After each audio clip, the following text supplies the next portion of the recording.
Oh, once again, this is Marcus from Prosocialise, and I just want to talk a little bit more criticism about intentional communities as a transition plan to a better society. The, Once again, I want to remind people that I don't have anything against intentional communities. I believe that they are important and useful for experimenting new ways of organizing and collaborating. And I do also think that they are important for providing safety areas from tyrannical forces. So it's a lot easier to escape tyrannical pressures with these communities where you can basically hide there.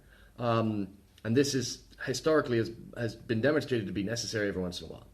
So other than that, though, I want to point out all the problems with intentional communities as a transition plan.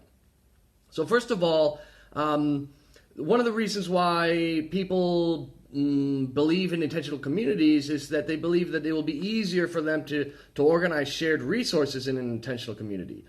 And although starting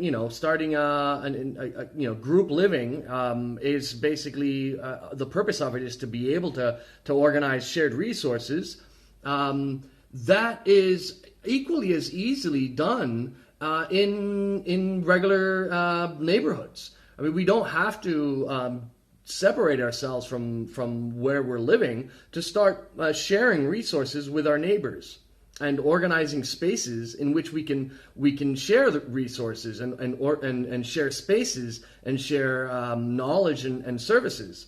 There really is there's nothing easier about sharing resources when we have to move somewhere. So all the downsides of transitioning this transition idea of intentional communities. So that one of them is that most people cannot leave where they're living. It's such a huge investment of time and commitment to move that most people are never going to do that. It really isn't. It doesn't make sense to believe that everyone's gonna, or most people are gonna move to new communities.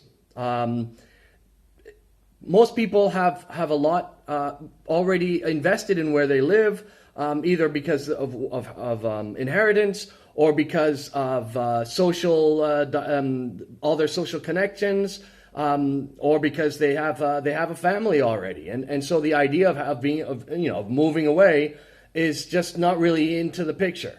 It really is an enormous investment and commitment. So most people are not going to be able to do that. So we can't expect that to be a good transition plan for most of society. The second problem that I see with them is that even if we separate ourselves from society, so separating ourselves from society is not improving society, it's escaping society. So basically we're not solving the problem at all. And what happens is, even though we may create a separate community where we've solved many of the problems of the competitive dynamics in present society, the rest of society is going to continue plundering the planet and plundering human values until it kills everything and everyone. I mean, it's not gonna stop the problem. And eventually, even if we're, in this little community or even a larger community, like a city that is self-sufficient somewhere, that will eventually be affected by all the catastrophic destruction of the rest of society. So that also isn't it's clearly not a solution. Another problem that I see is that it's very expensive. Most people to actually improve your well-being in a new place requires a lot of investment in automated systems. So much of society today, we benefit from all sorts of luxuries of cheap products and services because we're benefiting from all these automated systems of society, of a technologically advanced society. And that allows us to be able to have time to be able to improve society and work on organizing communities. And if we are in a separate, if we try to start from scratch again, it's extremely expensive, and it's very unlikely that we'll be able to have all the automation that we enjoy in present society. So we're probably spending most of our time on subsistence, just living, and we won't be able to invest any time in improving society at all.